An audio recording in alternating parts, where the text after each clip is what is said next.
नमस्कार। कार्यक्रम सीधा कुरा जनतासँग हेर्नको निमित्त न्यूज 24 टेलिभिजन हेरेर बसिरहनु भएका तमाम दर्शक महानुभावहरूलाई स्वागत छ। म वीरेन्द्र जैरो। देशको प्रमुख राजनीतिक शक्ति हौ भन्ने दलहरूको राजनीतिको पसल कुनै पनि बेला नोकिया मोबाइल झै कोल्याप्स हुन सक्छ। मात्र एउटा कुनै राजनीतिक शक्तिले 2-4 सुधारका काम गरिदिने हो भने कांग्रेस, एमाले, माओवादी, समाजवादीले देशमा चलाइरहेको सटर बिनाको पसलमा अहिले नै राप्रपाले आगो लगाउला जस्तो भइसक्यो। राप्रपाका अध्यक्ष राजेन्द्र लिङदेन अहिले जे दाबीका साथ कन्फिडेन्स प्रस्तुत गरिरहेका छन्, यो कन्फिडेन्स उनले 5 वर्ष मात्रै कायम राखिदिए भने अहिलेका प्रमुख राजनीतिक शक्तिको औकात नेमकिपा सरह हुन सक्छ। लिङदेन भनिरहेका छन्, हाम्रा उम्मेदवारबाट राजीनामा पत्र चुनाव अघि नै लिन्छौं। जितेका गाउँ नगरमा विकास र जनसेवा छाडेर भ्रष्टाचार गर्न थाले भने त्यही राजीनामा पत्रबाट पदमुक्त गरिदिन्छौं। चुनाव जित्नेहरू सबै विज्ञ हुँदैनन्, सबै अनुभवी पनि हुँदैनन्। जित्नेहरूलाई गाइड गर्न केन्द्रमा एक्सपर्टहरूको टिम बनाउँछौं। त्यो टिमको सुझाव अनुसार विकास सुशासन अघि बढाउँछौं। चुनाव जितेकाहरूलाई पार्टीको निर्देशन अनुसार 5 वर्ष काम गराउँछौं। स्वास्थ्य, शिक्षा, विकास र पूर्वाधार विकासको काम देखिने गरी गराउँछौं। अर्कोतिर 50-60 वर्ष पुराना राजनीतिक दलहरूले चुनाव अघि निकालेका आफ्ना एजेन्डा भन्दा यति बेला स्वतन्त्र उम्मेदवार बालेन शाहको चुनावी प्रतिबद्धताले बढी चर्चा पाइरहेको छ। अघिल्लो पटक विवेकशीलका उम्मेदवारहरू चर्चामा रहे। साझा पार्टीले त प्रदेशतिर 3 सिट पनि पायो। अर्थात् मूलधारका राजनीतिक दलमाथि धावा बोल्न जबरजस्त रूपमा नयाँ शक्ति स्थापित हुँदैछ। त्यो नयाँ शक्ति को हो? लिङदेन हुन् कि, सीके राउत हुन् कि, विप्लव हुन् कि, बालेन शाह, गिरीश गिरी, गणेश पौडेल वा यी जस्तै अरू धेरै स्वतन्त्र युवाहरू हुन् कि, साझा विवेकशील हो कि, अथवा को हो त? छोराछोरी, स्वास्नी, भाइ भतिजा हेरेर पारिवारिक कल्याण गरिरहने यो धन्दा आखिर रोकिन त रोकिन्छ, तर जनमत कहाँ कसरी प्रकट होला त्यो भने हेर्न बाँकी छ। भ्रष्टाचार गरेर खानु आमाको रगत खानु सरह हो भन्दैछन् राजेन्द्र लिङदेन। अलिअघि भ्रष्टाचारीलाई किरा परोस भन्दै राजनीतिमा प्रवेश गरेका थिए रविन्द्र मिश्र। आत्मामा राज संस्था, मुखले गणतन्त्रको नारा लगाएको भनेर मिश्र यसबीच विवादमा पनि तानिए। घोषित रूपमै राज संस्था र हिन्दुत्वको एजेन्डा बोकेको राप्रपाको अहिलेको प्रभावलाई कमजोर ठानिए त्यो अहिलेका मूलधारे दलहरूका लागि खतरनाक साबित हुन सक्छ। हिजो विद्रोहको एउटा झिल्को पुरै जिल्ला डढाउन काफी हुन्थ्यो। अहिले विकासको एक झिल्को पुरै देश कब्जा गर्न काफी हुन्छ। जनताको मनमा मात्रै एकपटक यो पार्टीले राम्रो गर्छ भन्ने छाप बसिदियो भने अहिले चल्तीका दलहरूको धन्दा बन्द हुन सक्छ। 51 सालमा एमालेको अल्पमतको 9 महिने सरकारको ब्याज यो पार्टीले अहिले पनि खाँदैछ भने 5 वर्षमा कुनै दलले राम्रो काम गर्न पायो भने के होला? धेरैको राजनैतिक धन्दा सधैँका लागि बन्द हुन सक्छ। हेर्दै पञ्चायत ढल्यो, राज संस्था सकियो अनि कांग्रेस, एमाले, माओवादी चाहिँ अजर अमर अविनाशी हुन् र जनतासँग भोट लिने, कल्याण चाहिँ छोराछोरीको, बुहारीको, सम्धीको, ज्वाइँको, भतिजको, सासूको गर्नेहरू धेरै अर्थमा भाग्यमानी पनि हुन्। किनभने यिनीहरू खुल्लम खुल्ला देशमा राणा शासन मच्चाउँछन्, तैपनि जनताले तिनैलाई प्रत्येक पटक भोट दिएर तिनको कुकर्मलाई सदर गरिदिन्छन्। 62-63 सालको आन्दोलनपछि राज संस्था पक्षधरहरू सामाजिक बहिष्कारमा परे। राप्रपाका अहिलेका अध्यक्ष राजेन्द्र लिङदेनको राजनीतिको ढोका बन्द भयो। दाल भात खाने बाटो पनि नभएपछि धनकुटा, विराटनगर चन्ले आफ्नै माइक्रोको ड्राइभर बने उनी।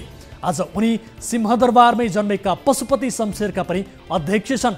यो घटनाले पुरानो विचार बोकेर हिँड्ने राप्रपामा परिवर्तन आएको त देखिन्छ, तर जनता भने यो परिवर्तन देखेर खुसी हुँदैनन्, अझै डराउँछन्। किनभने कुनै बेला गिरिजा प्रसाद कोइराला पनि विराटनगरमा जुट मिलका श्रमिक थिए। श्रम संगठनहरूबाट राजनीति सुरु गरेका गिरिजा पटक पटक देशका प्रधानमन्त्री भए, तर कोइरालाले आफ्नो अनुयायीहरूलाई श्रमको सम्मान गर्न सिकाएनन्। उद्योगमा मजदुरका नाममा राजनीति गर्न सिकाए। गिरिजाले काम गरेका जुट मिल कांग्रेसकै शासनकालमा बन्द भयो। हजारौं मजदुर बेरोजगार पनि भए। जुट मिल मात्र होइन, देशमा कैयन उद्योग बन्द भए, त्यो पनि कांग्रेसकै पालामा। 753 वटा पालिका मध्ये कुनै वैकल्पिक शक्तिले 30वटा पालिकामा मात्रै जित्यो र त्यहाँ विकास र सुशासन यस्तो हुन्छ भनेर प्रमाणित गरिदिन सक्यो भने अर्को निर्वाचनमा त्यो शक्तिले देश खाइदिन सक्छ।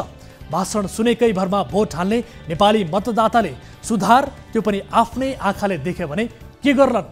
मूलधारे दलको विकल्प हौ भन्नेहरूले आज हामी इमान्दार छौँ, हामीलाई भोट दिनुस् भनिरहेका छन्। इमान्दार छौँ मात्रै भनेर इमान प्रमाणित हुँदैन, किनभने इमान्दार त राजा ज्ञानेन्द्र पनि थिए। ज्ञानेन्द्र आफू इमान्दार थिए, तर उनको नाउँ डुबाउने कमल थापा, सूर्यबहादुर थापा, तुलसी गिरी, शेरबहादुर देउवा लगायत उनीसँगै सवार थिए। यसकारण मुखले इमान्दार छु भनेर हुँदैन, इमान काममा देखिनुपर्छ। आजको दिनमा प्रचण्ड, माधव नेपाल, शेरबहादुर देउवाले म नातावादी होइन भन्दैमा जनताले पत्याउँछन्। मुखमा माओवाद, लेनिनवाद, समाजवाद अनि व्यवहारमा परिवारवाद अपनाउनेहरूका लागि कुनै पनि वैकल्पिक राजनैतिक शक्ति घातक हुन सक्छ। यस्ताहरूको राजनीतिको पसल कुनै पनि बेला बन्द हुन सक्छ। एक्का रहोस्। आउनु सुरु गरौँ जनताको चासो, गुनासो र प्रश्न सहितको विशेष कार्यक्रम सीधा कुरा जनतासँग।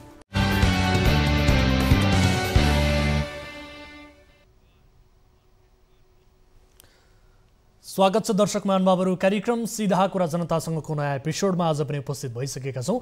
विविध विषयसहित कार्यक्रममा उपस्थित छौँ। न्युज 24 टेलिभिजनबाट प्रत्यक्ष रूपमा प्रसारित भइरहेका छौँ र आजको कार्यक्रममा वैशाख 30 गते स्थानीय तहको चुनाव हुँदैछ, तर त्यसअघि नै देशका विभिन्न जिल्लामा कुटाकुट सुरु भइसकेको छ। विशेष गरी मनोनयन दर्ताका क्रममा भएका कुटाकुट र झडपका घटना समेटिएको रिपोर्ट आजको कार्यक्रममा हामी प्रस्तुत गर्नेछौँ र यसबारे थप कुराकानी केही प्रतिनिधि पात्रहरूसँग गर्ने कोसिस हामी गर्नेछौँ। र यस्तै आजको कार्यक्रममा इराकमा नेपाली चेलीहरूले भोगिरहेको यातनाका विषयको एक विशेष रिपोर्ट हामी प्रस्तुत गर्नेछौँ।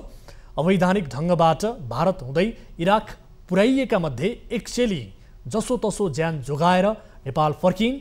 उनैले दिएको जानकारी अनुसार अरू धेरै चेलीहरू त्यहाँ दर्दनाक अवस्थामा बाँच्न विवश छन् र यस सम्बन्धीको रिपोर्ट आजको कार्यक्रममा हामी प्रस्तुत गर्नेछौँ र यसबारे थप कुराकानी गर्ने प्रयास पनि आजको कार्यक्रममा गर्नेछौँ। र यस्तै लोक गायिका बिमा कुमारी दुरा ठगीमा परेको विषयको फलोअप रिपोर्ट पनि हामीसँग छ।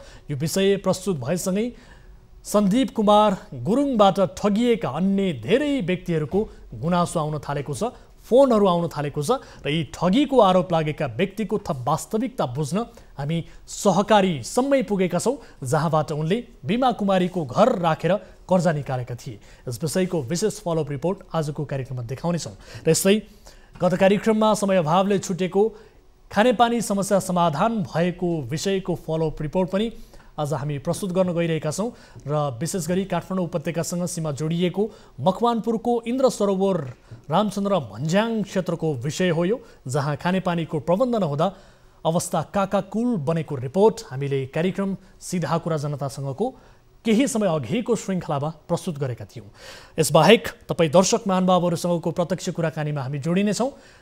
हामीसँग जोडिने माध्यम यति बेला तपाईँका लागि खुला गरिसकेका छौँ। 1660112424 टोल फ्री नम्बर, यसै गरी एनसेल नम्बर रहेको छ 9801572424 र एनटिसी अर्थात् भाइबर नम्बर 9884011037 तपाईँका लागि खुला गरिसकेका छौँ। कार्यक्रममा प्रत्यक्ष रूपमा तपाईँ सहभागिता जनाएर आफ्ना गुनासाहरू, आफ्ना समस्याहरूबारे बताउन सक्नुहुनेछ भन्दै कार्यक्रमको सुरुवात गरौँ ताली र गालीबाट। यसअघि हामीले सोधेको प्रश्न थियो, स्थानीय तहको निर्वाचनमा कतै औठी चोरीको आरोप लागेका, कतै महिला विरुद्ध दुर्व्यवहार गरेको भनेर विवादमा परेका व्यक्तिहरू उम्मेदवार बनिरहेका छन्। मतदाताले विवादमा परेकाहरूलाई निर्वाचनमा पराजित गर्छन् भन्नेले तालीमा र गर्दैनन् भन्नेले गालीमा भोट गर्नुपर्ने थियो। जसअनुसार 39.60% अर्थात् 179 जनाले तालीमा र 60.40% अर्थात् 273 जनाले गालीमा मत जाहेर गर्नुभएको छ। दर्शकहरू, यो मत परिणामलाई आधार मानियो भने स्क्रिनमा जुन परिणाम यहाँले देखिरहनु भएको छ, यो परिणाम अनुसार विशेष गरी निर्वाचनमा यस्ता विवादमा परेका आरोप लागेका व्यक्तिहरूलाई मतदाताले पराजित गर्दैनन् भन्नेमा बढी मत परेको छ र गालीमा बढी मत देखिएको छ। अब ताली र गालीका लागि आजको प्रश्न, सरकारी खर्चमा रमाइलो गर्ने उद्देश्य राखेर नेपाल वायु सेवा निगमले उडानसँग सम्बन्ध नै नभएका मान्छेहरूलाई साउदी अरेबिया घुमाउन लगेको हो भन्नेले तालीमा र होइन भन्नेले गालीमा भोट गर्नुहोला। हाम्रो पात्रोको एप्लिकेसनमा गएर ताली र गालीका लागि भोट गर्न सक्नुहुनेछ र भोटिङ सुरु हुन्छ। अब आजको पहिलो विषय, चुनावी नतिजाले रुवावासी गर्ने दिन आउँदैछन्, त्योभन्दा अघि कुटाकुट चाहिँ सुरु भइसकेको छ। जिल्लामा झडप कुटाकुटका घटनाले चुनावी माहौल तताएको छ। दुई पक्षबीच झडप, आफ्नै कार्यकर्ताबाट कुटिनु परेको चोट, आफ्नै साथीहरूबाट मुक्का र जनताको सम्भावित आक्रमणबाट जोगिन नेकपा एमालेका अध्यक्ष केपी शर्मा ओलीका प्रिय कार्यकर्ता दुर्गा प्रसाईले कार्यक्रम स्थल छाड्न बाध्य हुनु परेका घटनासम्मले धेरैको ध्यान तानेको छ। मनोनयन दर्ताका समयमा स्वाभाविक रूपमा हुने तनाव यसपटक पनि जिल्लामा देखिएको छ। केही घटना निकै रोचक पनि छन्। यो विशेष रिपोर्ट हेरौँ।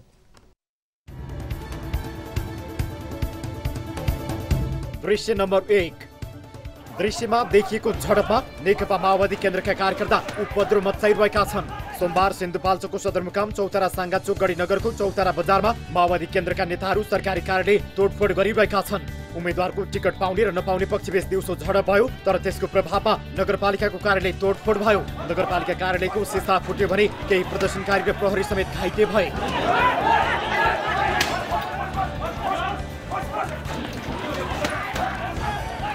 मेयरका उम्मेद्वार कृष्ण सापकोटालाई भिडबाट छिचोलेर कार्यालयभित्र पसाउन साथ सुरक्षाकर्मीले गेट बन्द गर्न खोजे, तर आक्रोशित कार्यकर्ताको भिडले कार्यालयको चारैतिरबाट गालीगलोज, ढुङ्गा, लाठी, इट्टा प्रहार गरे। नेपाल प्रहरी र सशस्त्र प्रहरीलाई भिड रोक्न हम्मे पर्यो। अन्ततः उनीहरू गेट फोडेरै नगरपालिकाभित्र गएर तोडफोडमा उत्रिए।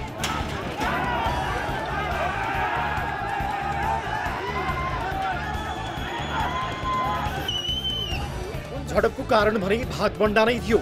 14वटा वडामा विभक्त नगरमा माओवादी र समाजवादी बीच गठबन्धन भएछ, तर उपप्रमुख सहित वडा नम्बर 1 र 10 मा अध्यक्ष पदका लागि समाजवादीलाई भाग छुट्याइएपछि माओवादीभित्रै असन्तुष्टि चुलिएको छ। भिडले हालका मेयर अमान सिंह तामालाई दोहोर्याउनु पर्ने माग समेत राखेको थियो, तर माओवादी केन्द्रले टिकट नदिएपछि उनी केही दिन अघि एमालेमा प्रवेश गर्ने तयारीमा थिए। यद्यपि तामाङले स्वतन्त्र हैसियतमा चौसागढी नगरको मेयरमा उम्मेदवारी दर्ता गरेका छन्। माओवादी केन्द्रले चौतारा साङ्गाचोकगढी नगरको मेयरमा कृष्ण सापकोटा र उपाध्यक्षमा अस्मिता विकलाई उम्मेद्वार बनाएको छ। दृश्य नम्बर 2। यसपटकको चुनाव हाराहानमा परिणत भएको अर्को उदाहरण खोटाङको दिक्तेलमा भेटिएको छ। कांग्रेस कार्यकर्ताबाट कांग्रेसका नेता नै असुरक्षित बनेको यो दृश्यले बोल्छ। खोटाङको दिक्तेल नगरपालिकाको मेयरमा उम्मेदवारी दर्ता गराउन हेलिकप्टरबाट खोटाङ पुगेका धर्मराज पोखरेल आफ्नै कार्यकर्ताबाट लखेटिए। केन्द्रको निर्णय कार्यकर्ताले टेरेनन्। कांग्रेसको प्रदेश नम्बर 1 का सभापति उद्धव थापाले हस्ताक्षर गरेको पत्रसहित खोटाङ पुगेका पोखरेललाई कांग्रेसका कार्यकर्ताहरूले गालीगलोज र कुटपिट गर्दै लखेटे।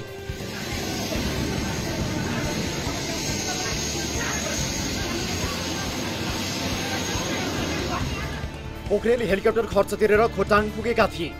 उनले कार्यकर्ताको कुटाई पनि खाए, तर हातमा लाग्यो सुन्ने, अर्थात् उनको टिकट पनि खोसियो।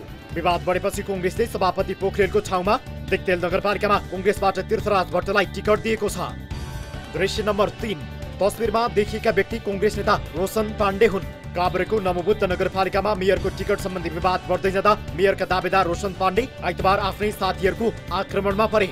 विवादमा मेयरका उम्मेद्वारले नै दावेदारलाई कुटेका हुन्। उनलाई कांग्रेसका क्षेत्रीय सभापति तथा मेयरका आकांक्षी कुन्छाङ लामाले कुटेको बताइएको छ। बनेपामा भएको घटनापछि गम्भीर घाइते पाण्डेलाई शेर मेमोरियल अस्पतालमा भर्ना गरिएको छ। खरो कुरा गर्ने दुर्गा प्रसाई भागेको चौथो दृश्य। व्यवसायी तथा नेकपा एमालेका केन्द्रीय सदस्य दुर्गा प्रसाई सोमबार आफ्नै गृह जिल्ला झापामा निशानामा परे। कारण थियो नजिकै गरेको चुनाव। झापाको हल्दीबारीमा किराँतहरूको एक धार्मिक कार्यक्रम चलिरहेको थियो। अतिथि थिए दुर्गा प्रसाई। कार्यक्रमको बीचमा उनको बोल्ने पालो आयो। धार्मिक कार्यक्रममा सहभागी भएका प्रसाईले त्यहाँ पनि राजनैतिक भाषण सुरु गरे। उनी भन्दै थिए, पैसा नभएर तपाईहरूको काम रोकियो भने दुर्गा प्रसाईको ढोका राति 12 बजे पनि खुलै हुनेछ। तपाईहरूलाई सहयोग गर्न म तयार छु। तपाईहरुका छोरी चेलीलाई 15-20 हजार रुपैयाँ पैसाले बिहा गर्न रोकियो भने दुर्गा प्रसाईको ढोका राति 12 बजी पनि खुल्ला छ। आउनुहोस्, तपाईहरुलाई सहयोग गर्न चाहन्छु। तपाईहरु मर्न तर्पिनु भएको छ औषधि उपचार नभएर भनेदेखि आउनुहोस्, म तपाईहरुलाई सहयोग गर्न तयार छु। म त्यो भनेर आएको मान्छे हो।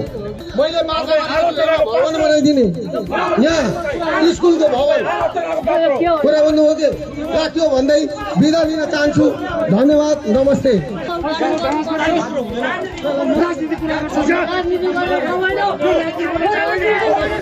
धार्मिक कार्यक्रममा राजनीति मिसाएको भन्दै कार्यक्रममा सहभागीहरू आक्रोशित भए। उनलाई चुनावको प्रचार नगर्न आग्रह गर्दा पनि रोकिने छाड देखाएनन्। त्यसपछि भिडले उग्र रूप लिन थालेपछि दुर्गा प्रसाई मञ्चको सिट र भाषण बीचमै छोडेर भागे। त्यो भन्दै बिदा लिन चाहन्छु। धन्यवाद, नमस्ते।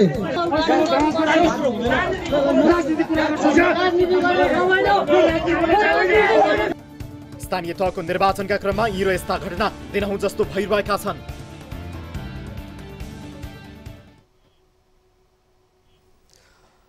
दर्शक महानुभावहरू, यस्ता घटनाहरू, यस्ता दृश्यहरू रिपोर्टमा समेटेर हामीले देखायौँ। केही प्रतिनिधि घटनाहरू हुन्।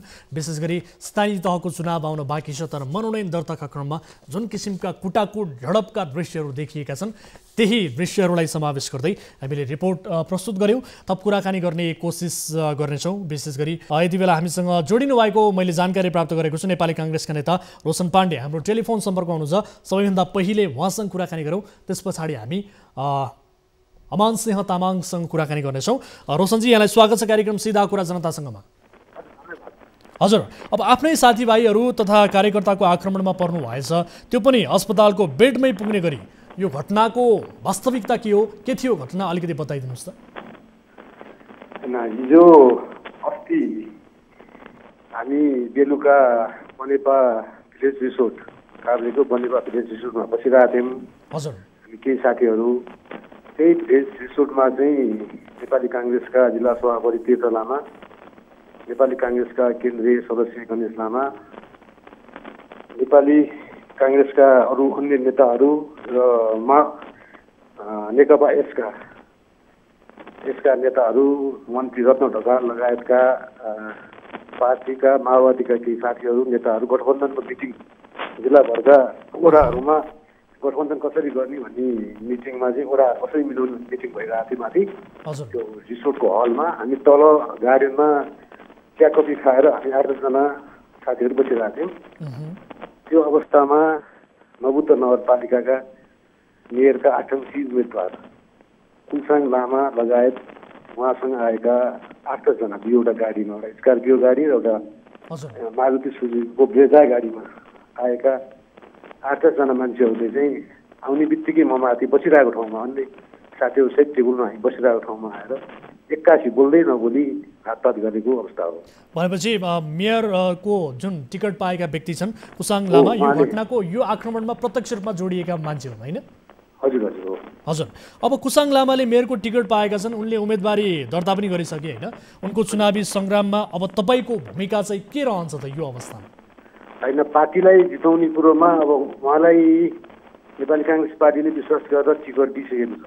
हजुर, व्यक्ति भन्दा पनि पार्टी जिताउने कुरा हुन्छ। अब म एउटा त्यही पार्टीको एउटा क्याडर भएको कारणले गर्दा नेपाली काङ्ग्रेस पार्टी जिताउनलाई मैले आफ्नो तर्फबाट मैले खेल्ने भूमिकामा कुनै कसर बाँकी नराखिकन म आफ्नो जुन अभियानमा चाहिँ म लागिहाल्छु।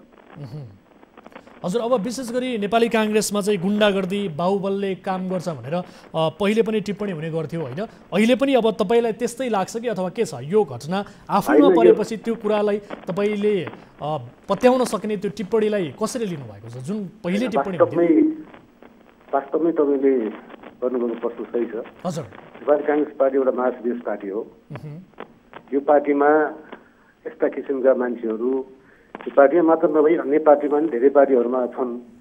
सबै एउटा हातको औँलाहरू चाहिँ बराबर हुँदैन भने जस्तै पार्टीमा आपराधिक क्रियाकलापबाट आएका मान्छेहरू पनि छन्। डिबी कोइरालाले पनि भन्नुभएको थियो, लोकतन्त्र प्रजातन्त्र आइसकेपछि एकचोटि पार्टीमा सबै किसिमका डन, यस्ता गुन्डाहरू, आपराधिक किसिमबाट छिरेका व्यक्तिहरू, आपराधिक संरक्षणको लागि विभिन्न उसको लागि पनि यो पार्टीमा छिर्छ। त्यसपछि फेरि एकचोटि चाहिँ आन्दोलन सक्रिय कार्यकर्ताहरूले र पार्टीको इमान्दार व्यक्तिहरूले फेरि एकचोटि यसको लागि पनि आन्दोलन गर्नुपर्छ भनेर बिपी कोइरालाले नै त्यतिखेर भनिसक्नु भएको कुराहरू हो। यो उहाँले नै दुर्दृष्टि रूपमा त्यतिखेर पार्टीमा एकदम इमान्दार कार्यकर्ता भइरहँदा पनि पछि एकचोटि प्रजातन्त्र आइसकेपछि हुन्छ भनेर भन्नुभएको थियो र अहिले ठ्याक्कै त्यही मेल खान गएकै छ।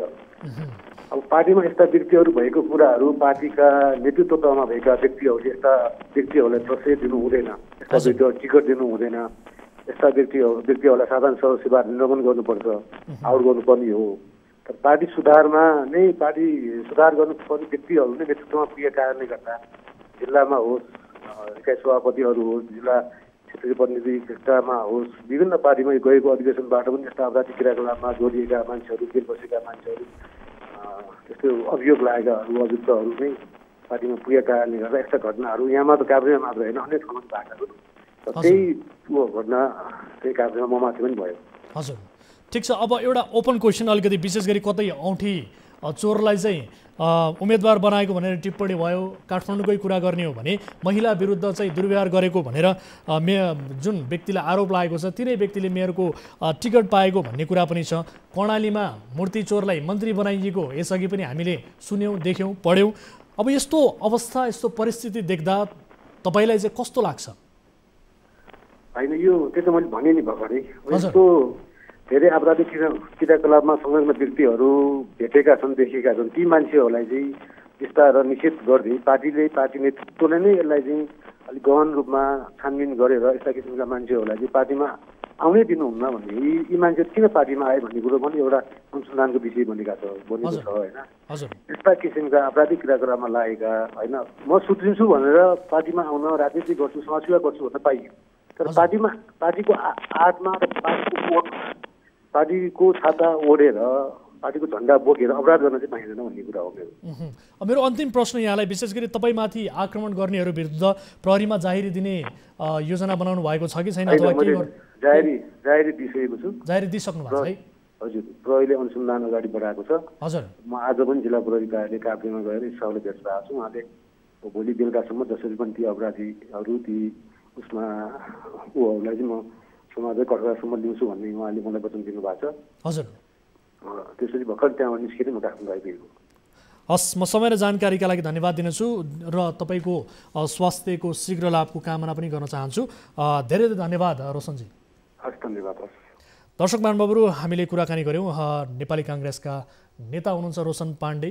उहाँमाथि आक्रमण भएको अवस्था थियो र यसैसँग सम्बन्धित रहेर हामी अर्को घटनातर्फ लाग्ने कोसिस गरिरहेका छौँ। विशेष गरी चौतारा नगरपालिकाका मेयर स्वतन्त्र उम्मेदवार हुनुहुन्छ अमान सिंह तामाङ हाम्रो सम्पर्कमा। अमानजी, यहाँलाई स्वागत छ कार्यक्रम सिधा कुरा जनतासँगमा। धन्यवाद हजुर, धन्यवाद। हजुर, अब तपाईँले टिकट चाहिँ नपाउँदा यसपटक हानाहानको परिस्थिति सृजना भयो होइन? यो घटनामा विशेष गरी यो अकस्मात रूपमा भएको घटना हो कि अथवा तपाईँबाट परिचालितहरूबाट चाहिँ यो घटना भएको हो, के हो? त्यो मेरो टिकटको बारेमा भएको घटना होइन हजुर। यो अब मिडियाले कोले के प्रचार प्रसार गर्यो, त्यो जुन यो घटना भएको कारण चाहिँ के हो भने वडाको कारण हो। वडामा जो व्यक्ति काठमाडौँमा सधैँभर काठमाडौँ बस्छ उसलाई टिकट दियो पार्टीले। जब रात दिन पार्टी भनेर काम गरिरहेको छ, खटिरहेको छ, त्यो गाउँमै बसेर त्यसले नपाएको कारणले यो घटना घटेको हो। तर मेरो टिकटको कारणले घटेको होइन। जब यो घटना घट्यो त्यो त म थाहै थिएन। तर जुन यो घटना बिहानैदेखि तल पार्टी कार्यालयमा भइरहेको थियो, मेरो त आफ्नै स्वतन्त्र उम्मेदवार दिनको लागि म लाङटाङ होटल भन्ने ठाउँमा बिहान 7 बजे म त्यहाँ व्यस्त थियो। यो घटना तल मैले त्यो पनि थाहा छैन, पार्टी कार्यालय तोडफोड भएको अरे त्यो माओवादीकै कार्यकर्ता हो, मेरो पक्षको होइन हजुर। त्यो तर तपाईँको चाहना विपरीत चाहिँ कृष्ण सापकोटाले टिकट पाएपछि उहाँमाथि नै आक्रमण भयो भन्ने कुरा छ। यस किसिमका शङ्काहरू छन्, मिडियामा समाचार आइरहेको छ। त्यसो होइन भने तपाईँले चाहिँ भनेअनुसार कसले टिकट पाउनु पर्ने थियो, कसले पायो र यो परिस्थिति सृजना भयो भनिदिनुहोस् त। त्यो टिकट त अब जसले पायो भने जनताको माग अनुसार नै भएको चाहिने। प्रचण्डले अघिल्लो दिनसम्म मलाई टिकट अमान्य तपाईँले टिकट भनेर चाहिँ प्रचण्डले मलाई भन्नुभएको। मैले बन्धुले अब कृष्ण प्रसादलाई मैले भनिसकेको छ त्यो टिकट तपाईँकै नै हो, तपाईँको किनभने ग्राउन्डमा छ भएको कारणले चाहिँ अब तपाईँले अब मैले पनि भनिसकेको छ। बन्धु कृष्ण सापकोटा बन्धुलाई म माथि नै व्यवस्था मिलाउँला, अहिले त अहिले तपाईँले गर्नुहोस्। अनि यो तपाईँले पनि बन्धुले एकपल्ट जानकारी गराएर भनेर प्रचण्डले अध्यक्षले त्यसो भनिसकेपछि मैले तत्काल फेरि बन्धु कृष्ण सापकोटालाई मैले कल गरेँ। अब यस्तो त आयो कुरा के हो भनेर सोध्दाखेरि होइन मान्छे म अब सोध्नु सक्दैन, म अगाडि बढ्ने त्यस कारणले म पछाडि हान्ने ठाउँ छैन, म अगाडि बढिसकेकाले मैले यो टिकट भनेर भने।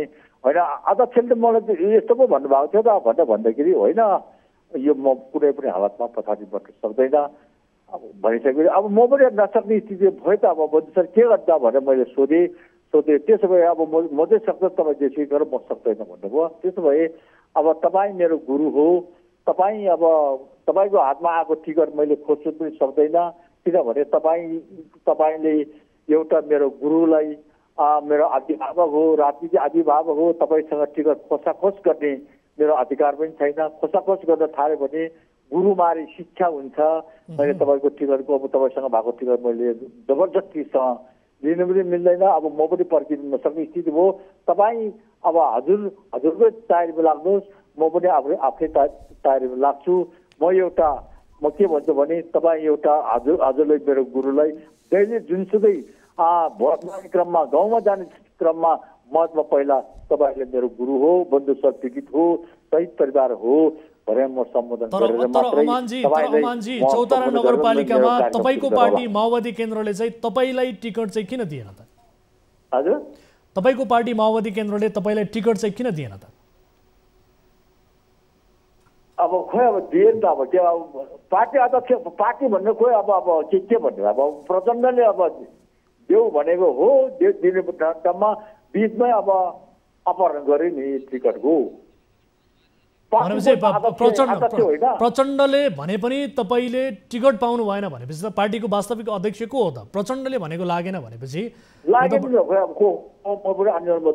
कहाँनिर बिग्रियो कुरो? कसले मान्दैछ? अब उहाँले टिकट दियो, अब त्यो प्रदेशमा भएको टिकट उहाँ वरिष्ठ केन्द्रीय सदस्यको कारणले उहाँले अपहरण गरे।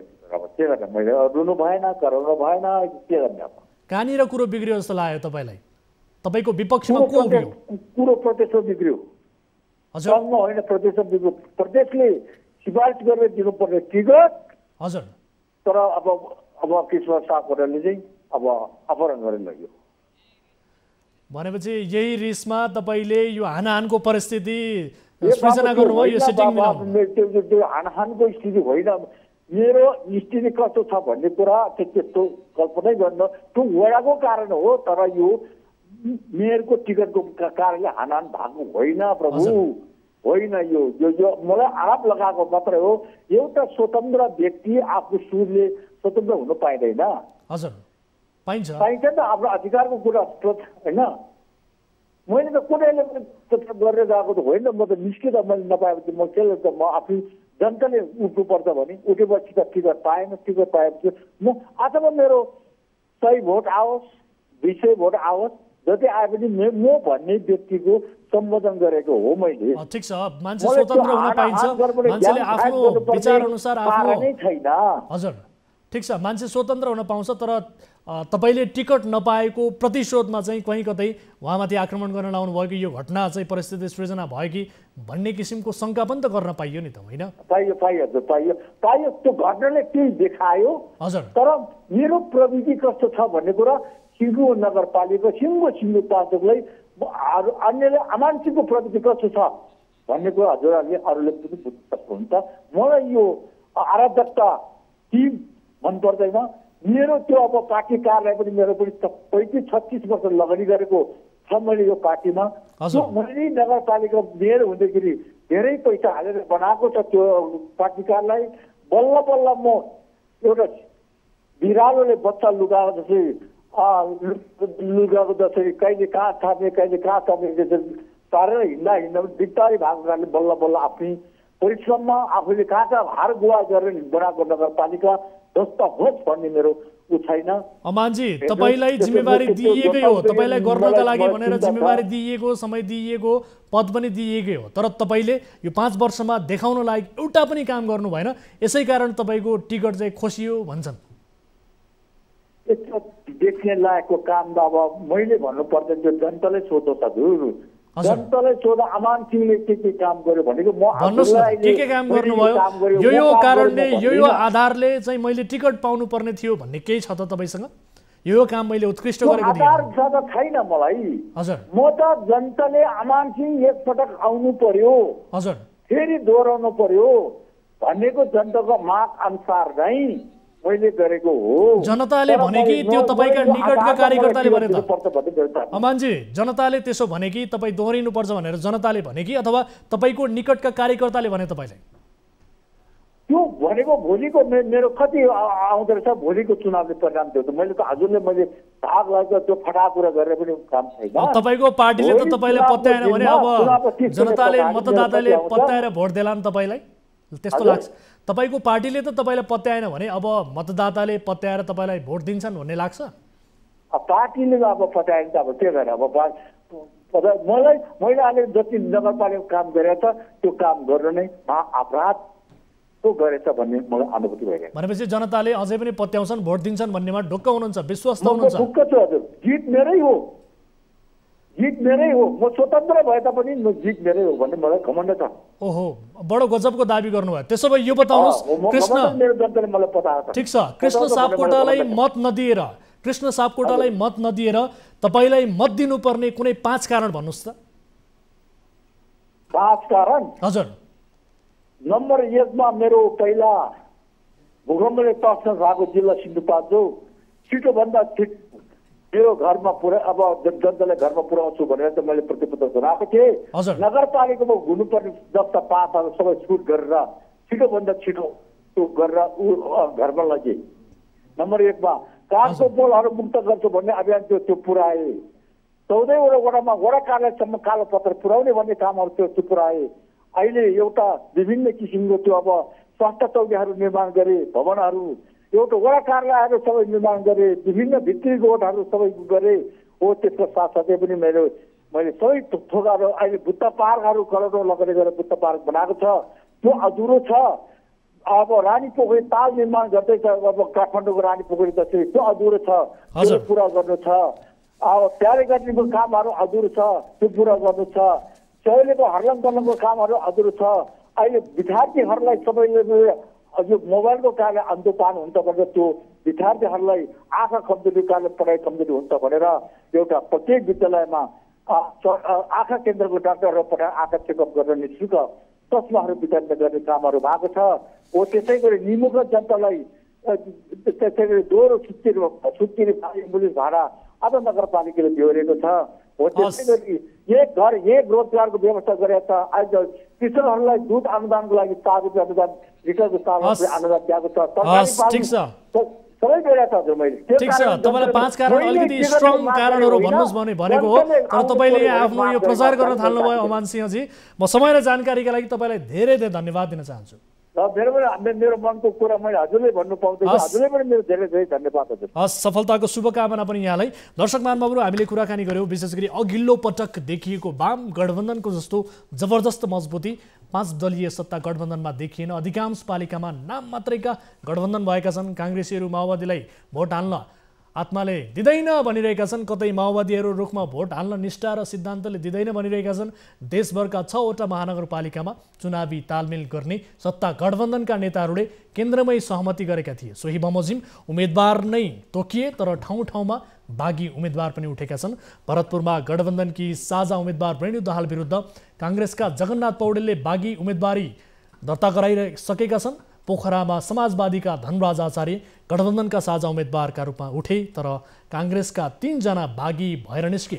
विराटनगरमा गठबन्धनका मेयरका साझा उम्मेदवार नागेश कोइराला हुन्, तर माओवादीकी शारदा ओडारी बागीका रूपमा मैदानमा उत्रेकी छन्। उपमेयरमा माओवादीकै नमिता नेउपाने बागी बनेकी छन्। तालमेल गर्ने भनिए पनि कैयन पालिकाहरूमा इमानपूर्वक गठबन्धन भएको छैन। राष्ट्रिय रूपमै चिनिएका कतिपय काङ्ग्रेसका नेताहरूले जनयुद्धको बेला हाम्रा साथीहरूको भौतिक रूपमै सफाया गर्नेहरूलाई म कसरी रुख छोडेर हँसिया हतौडामा भोट हालौँ अनि माओवादीका कतिपय नेता कार्यकर्ताहरूले भनिरहेका छन्, हिजो सुराकी गरेर टाउको मोल तोकेर हामीमाथि अत्याचार गर्ने दलको चुनाव चिन्हमा कसरी भोट हालौँ। यसपटकको जबरजस्तीवाला तालमेललाई स्थानीय नेता कार्यकर्ताले मन पराएका छैनन्। यसको क्षति गठबन्धनले बेहोर्ने समेत देखिएको छ र सोही अनुसार विभिन्न ठाउँमा यति बेला झडपका स्थिति सृजना भइरहेका छन्। कुटाकुटको स्थिति पनि सृजना भइरहेको छ। यस विषयलाई यही थाती राख्छौँ। पालो भएको छ ब्रेकको। ब्रेक पछाडि फेरि पनि उपस्थित हुनेछौँ। स्पेशल रिपोर्टहरू बाँकी नै छन्। यहाँहरू हेरिरहनु भएको छ कार्यक्रम सीधा कुरा जनतासँग, मात्र न्युज 24 टेलिभिजनमा।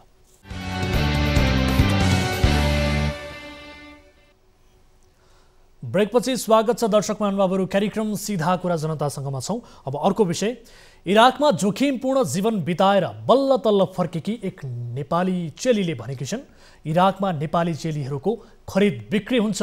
15-20 हजार डलर हालेर नेपाली चेली खरिद बिक्री गरिन्छ। किनेर लिएको सामान सरह उनीहरूमाथि व्यवहार हुन्छ। कुटपिट गर्नु, कानको जाली फुटाइदिनु, खान नदिनु जस्ता यातना इराकीहरू नजरमा कुनै अपराध नै होइन। त्यसमाथि नेपालीहरूमाथिको अत्याचारको श्रृङ्खला, त्यसमाथि इराकमा भयावह छ।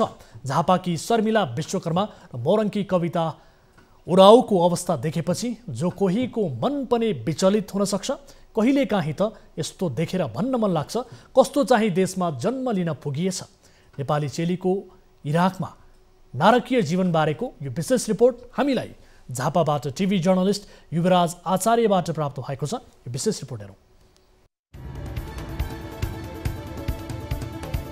यी नेपाली चेलीले पाएको यातनापछि पाखुरामा लागेको यो निलडाम हेर्नुहोस्। साउको कुटपिटपछि कानको यो दुर्दशा हेर्नुहोस्। काम गर्दा गर्दा यी चेलीको हत्केलाको पछाडिको भाग छेद विच्छेद बनेको छ। झापाकी शर्मिला विश्वकर्मा र मोरङकी कविता उराउलाई नारकीय जीवन भोग्न बाध्य बनाउनेहरू हुन् दुर्गा खवास, मणि लामा र कुमार बुढाथोकी। दलालको फन्दामा पर्दा थुप्रै नेपाली चेलीहरूले विदेशमा कष्टकर जीवन बिताउन विवश छन्। झुटो आश्वासन र ठुल्ठुला महत्वाकांक्षी सपना देखाउँदै दलालहरूले धेरै सोझा चेलीहरूलाई विदेश लैजाने गरेका छन् र ती दलालहरूको झुटो आश्वासनमा परेर विदेश गएका अधिकांश नेपाली चेलीहरूले नारकीय जीवन बिताइरहेका छन्। दलालको फन्दामा परेर दुःख पाइरहेका मध्येकै हुन् झापा जिल्लाको दक्षिण पूर्वी झापा गाउँपालिका 3 की 26 वर्षीय शर्मिला विश्वकर्मा र उर्लाबारी 5 मोरङकी 21 वर्षीय कविता उराउ। उनीहरूलाई झापा झिल्मिलेखा दलाल दुर्गा खवास, मणि लामा र निर्मल कुमार बुढाथोकी लगायतको टिमले ओमन लैजान्छु भनेर इराक पुर्याएको थियो।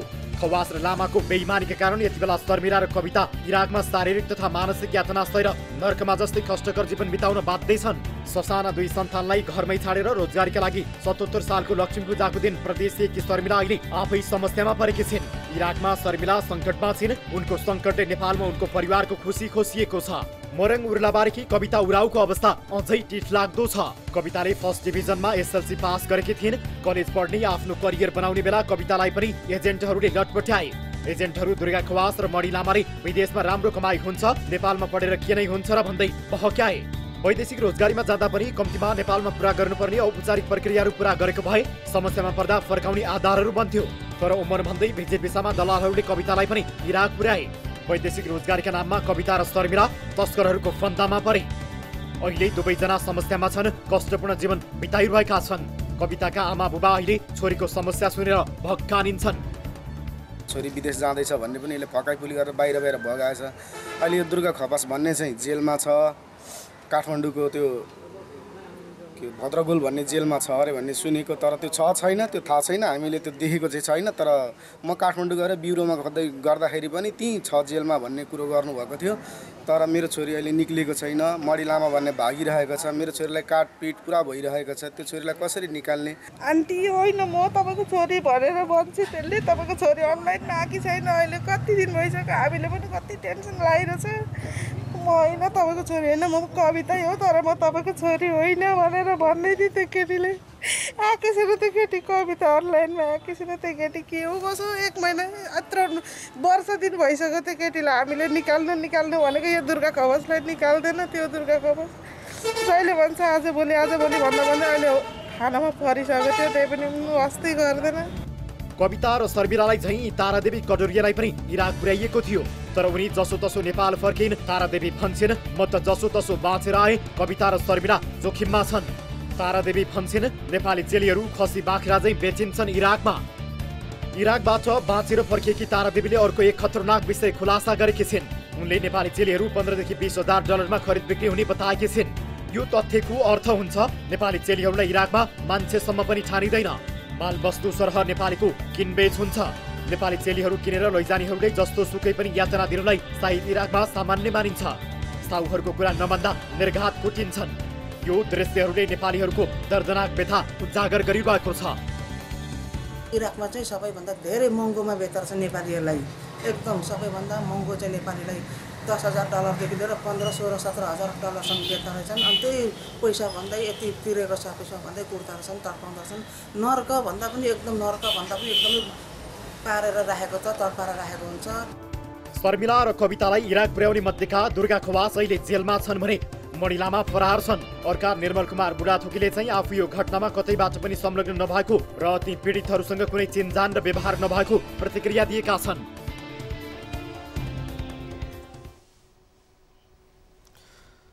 दर्शक महानुभावहरू, नेपाली चेलीहरूको यस्तो दर्दनाक अवस्था छ, नारकीय जीवन बिताउन बाध्य छन् र बल्ल तल्ल त्यहाँबाट फर्किएकी एक नेपाली चेलीले दिएको जानकारी अनुसार र त्यहाँ रहेका अरू नेपाली चेलीहरूको जुन यातना भोगिरहेको अवस्था छ, यो अवस्थालाई हामीले रिपोर्ट मार्फत स्पष्ट रूपमा देखाएका छौँ र यही विषयमा थप कुराकानी गर्नका लागि हामीले समय लिएका थियौँ। भाइबर मार्फत जोड्ने हाम्रो कुराकानी भएको थियो कुवेत स्थित नेपाली दूतावासका श्रम सहचारी हेमकुमार अधिकारीसँग।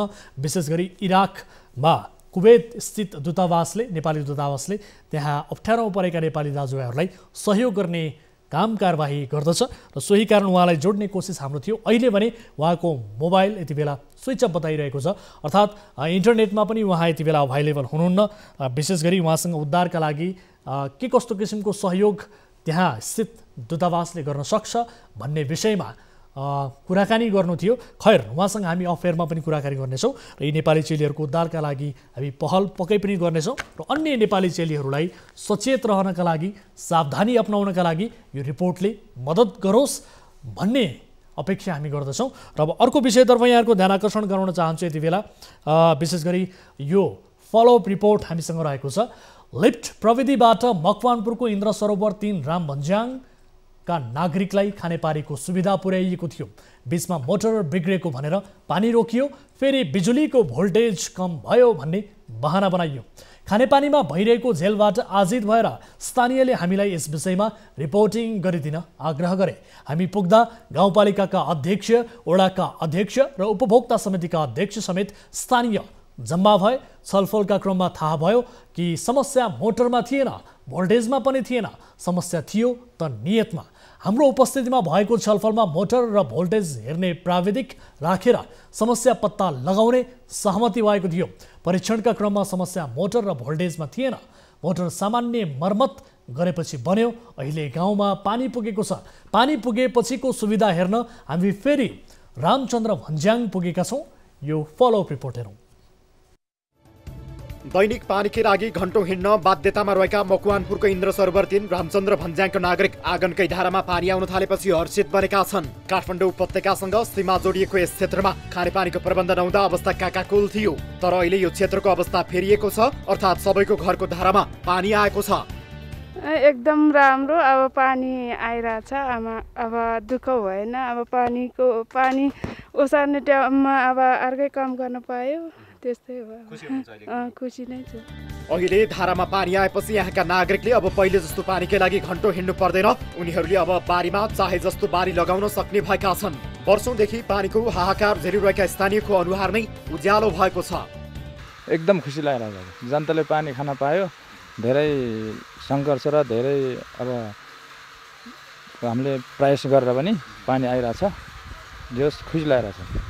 अहिले चाहिँ जस्तो पानी यहाँ जम्मा हुँदो रहेछ हैन, हामीले देख्यौँ पानी यहाँ चाहिँ जम्मा भइराखेको छ। यो पानी चाहिँ यहाँ जम्मा भएर चाहिँ कसरी वितरण हुन्छ अलिकति त्यो भन्नुहोस् त। अब अहिले चाहिँ धारा बनाएको छैन।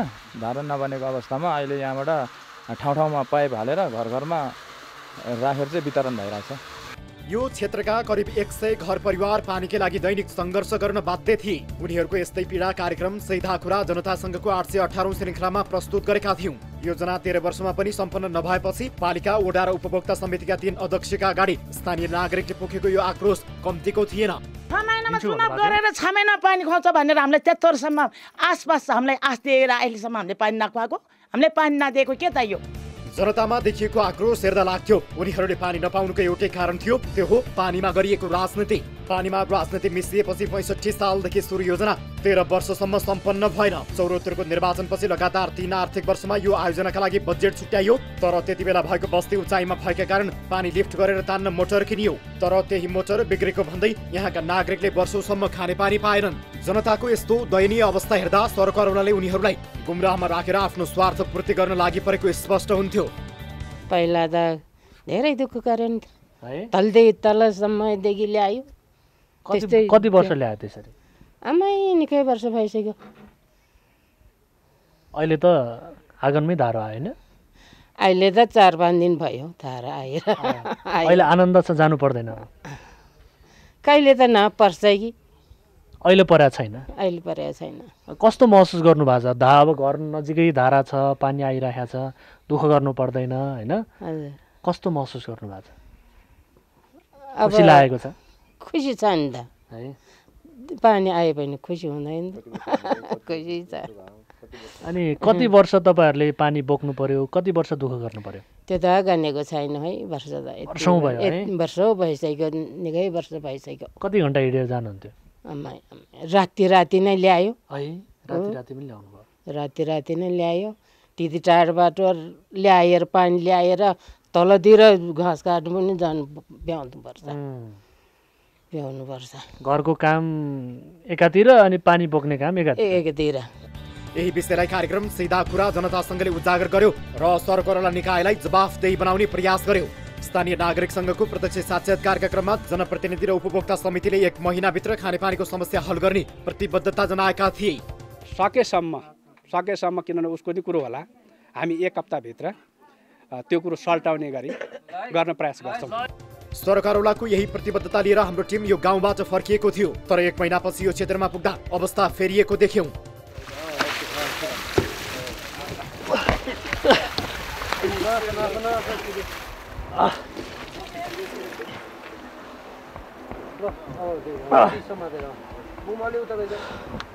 दर्शक महानुभावहरू, करिब 13 वर्ष पछाडि यो खानेपानी आयोजना सम्पन्न भएको छ। 13 वर्षसम्म यहाँका नागरिकहरूले यो खानेपानी आयोजना सम्पन्न नहुँदा काकाकुल जीवन बिताउनु परिरहेको थियो र खानेपानी आयोजना यसकारण सम्पन्न भएको थिएन कि यहाँ राजनीतिक जेलझाल र धेरै मानिसहरूको चुनावी एजेन्डा मात्र यो खानेपानी आयोजना बनेको थियो। तर यसपटक भने जब हामीले यो विषय कार्यक्रममा समावेश गर्यौँ र यसको सबै राजनीतिक जालझेलको बारेमा उदाङ्गो पार्यौँ, त्यस पछाडि अहिले भने यहाँ यो खानेपानी आयोजना सम्पन्न भएको छ र यहाँका नागरिकहरूले जुन काकाकुल जीवन बिताउनु परिरहेको थियो त्यसको भने अब अन्त्य भएको छ।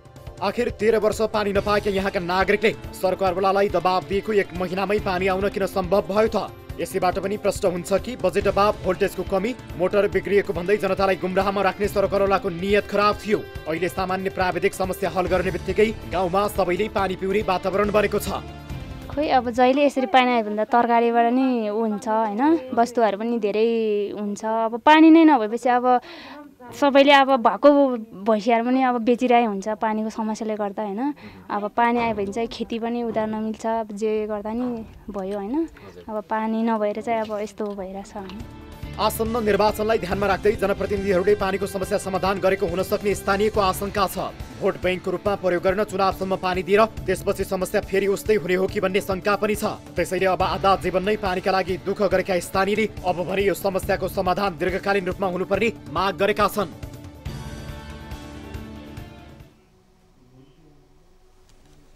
हो दर्शकहरू, अब यो समस्या समाधान दीर्घकालीन रूपमा होस् भन्ने यहाँका नागरिकको एउटै किसिमको माग छ कि अब चुनाव मुखैमा आउँदैछ त्यसका लागि मात्रै यो समस्या समाधान गरिएको र भोट बैंकका रूपमा प्रयोग गर्नका लागि मात्रै यो समस्या समाधान गरिएको हो भने सचेत रहनुहोला, सावधानी अपनाउनु होला, सावधान रहनुहोला। विशेष गरी हामी जनप्रतिनिधिज्यूहरूलाई यो भन्न चाहन्छौँ किनभने यो विषयलाई हामी फलोअप गर्नेछौँ। यहाँका नागरिकले यसरी नै जसरी अहिले खानेपानीको सुविधा पाइरहेका छन् यसै गरी बाँचुन्जेलसम्म यो सुविधा पाउन्, यो उनीहरूको नैसर्गिक अधिकार पनि हो भन्दै यो विषयलाई यही थाती राख्छौँ। कार्यक्रमको सानो एउटा प्रभाव देखिएको विषयको रिपोर्ट हामीले प्रस्तुत गऱ्यौँ। विशेष गरी यो कार्यक्रम हरेक नागरिकका लागि एउटा सहयोगी बन्न सकोस् हामी यही चाहन्छौँ। यसै गरी र तपाईँले पनि आफ्ना गाउँठाउँमा भएका समस्याहरूबारे हामीलाई जानकारी गराउन सक्नुहुनेछ। ती विषयमा हाम्रो खबरदारी, हाम्रो रिपोर्टिङ रहनेछ र ती विषयको समाधान गर्ने कोसिस हाम्रो तर्फबाट रहनेछ भन्दै यति बेला कोही दर्शक हामीसँग जोडिनु भएको छ आफ्नो गुनासो सहित, उहाँसँग कुराकानी गरौँ। नमस्कार, को बोल्दै हुनुहुन्छ, कहाँबाट? हजुर नमस्कार, सुन्दै हुनुहुन्छ? उहाँ हामीसँग भाइबर मार्फत जोडिने कोसिसमा हुनुहुन्थ्यो, तर उहाँसँग सम्पर्क हुन सकेन। कोही दर्शक हुनुहुन्थ्यो, जोडिनु भएको थियो, तर उहाँसँग सम्पर्क हुन सकेको छैन। तपाईँ कुनै पनि समस्या पर्नु भएको छ, कुनै पनि तपाईँले आफ्ना गाउँठाउँ वरपरका जानकारीहरू दिनुपर्नेछ र समाजमा आफूले भोगिरहनुभएका दुःख कष्टबारे तपाईँले जानकारी गराउनुपर्नेछ भने 1660 11 24 24, यसै गरी एनसेल नम्बर 98 015 7 24 24 20 अर्थात् भाइबर नम्बर 98 84 011 037 मा तपाईँले सम्पर्क गर्न सक्नुहुनेछ। प्रत्यक्ष रूपमा तपाईँले सहभागिता जनाउनुहोला कार्यक्रममा भन्दै यति बेला कोही दर्शक फेरि जोडिने क्रममा हुनुहुन्छ।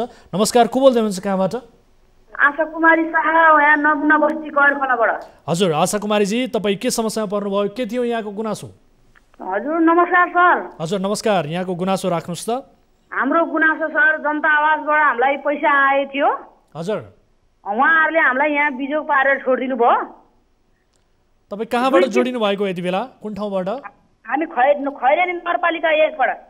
ए, अनि समस्या चाहिँ के भयो भन्नुभयो, अलिकति स्पष्ट रूपमा भन्नुहोस् त। ए, समस्या हामीलाई जनता आवास भन्ने संस्था रहेछ एउटा।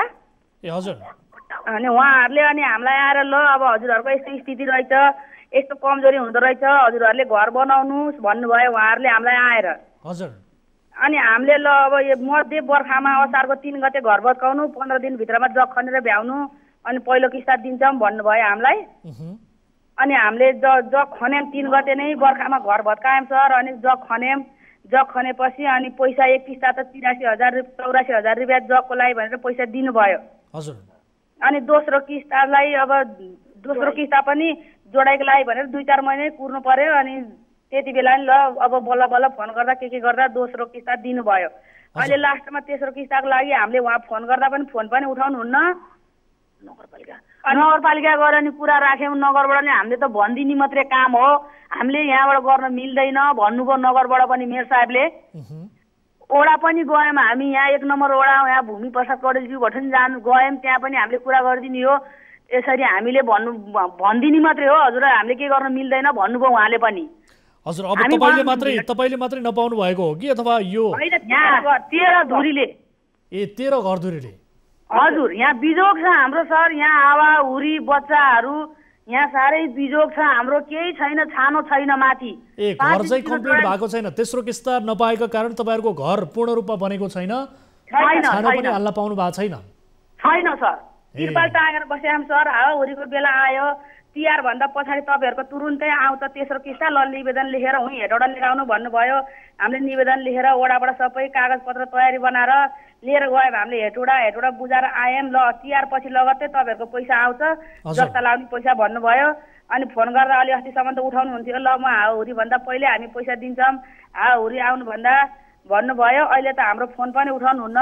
हाकिम साहेबको फोन नम्बर दिनुभयो, जनकलाल महर्जनज्यू भन्नेलाई, उहाँलाई पनि हामीले कल गर्दाखेरि भन्नुभयो के अरे मन्त्रीलाई खबर गर्नुपर्छ रे, 1 हप्ता 2 हप्ता लाग्छ भन्नुभयो। ल मन्त्रीकै फोन नम्बर दिनु, हामी पीडित छौँ त हामी आफै फोन गर्छौँ, हामी आफै भन्छौँ। ठिक छ, तपाईले जुन गुनासो राख्नुभयो अन्य जिल्लामा पनि यस किसिमका गुनासोहरू देखिएका छन्, यस किसिमका गुनासोहरू आइरहन्छन् र तपाईहरुले गर्नुभएको गुनासोलाई लिएर हाम्रो टिमका साथीहरूले सम्बन्धित व्यक्ति सम्बन्धित संस्थालाई जनता आवास कार्यक्रमका प्रतिनिधिलाई हामी सोध्ने कोसिस गर्नेछौँ, दबाब दिनेछौँ। तपाईहरुको समस्या समाधानका लागि हामी आफ्नो तर्फबाट पहल गर्नेछौँ। तपाईहरु जोडिनुभयो, आफ्नो समस्या राख्नुभयो, धेरै धेरै धन्यवाद। हस् सर, नमस्कार। दर्शक महानुभावहरु, यो विषयलाई हामी फलोअप गर्नेछौँ। जनता आवास कार्यक्रम अन्तर्गत तेस्रो किस्ता बापतको रकम नपाएका कारण आफूहरूको बिचल्ली भएको भनेर यति बेला सामूहिक रूपमा उहाँहरू जोडिएर 13 घरधुरीका नागरिकहरूले नपाएको भन्दै गुनासो गरिरहनु भएको थियो। हाम्रो टिमले यसलाई फलोअप गरेछ भन्दै आजका लागि यिनै विषयहरू प्रस्तुत गर्दा गर्दै एउटा अर्को महत्त्वपूर्ण रिपोर्ट पनि हामीसँग कार्यक्रममा समावेश थियो। यो विषय हामी अर्को एपिसोडमा यहाँहरू समक्ष प्रस्तुत गर्नेछौँ। समय अभावका कारण यो विषय समावेश गर्न सकेनौँ। लोकगायिका बिमा कुमारी दुरा को पछिल्लो जुन घटना छ, यो घटनाको थप उजागर थप वास्तविकता घटनाक्रम के रह्यो भन्ने विषयमा हामीले एउटा रिपोर्ट तयार गरेका थियौँ। यो रिपोर्टलाई आगामी श्रृङ्खलामा प्रस्तुत गर्नेछौँ भन्दै आजका लागि कार्यक्रम सीधा कुरा जनतासँगबाट म वीरेन्द्र जैरो बिदा हुन्छु। नमस्कार।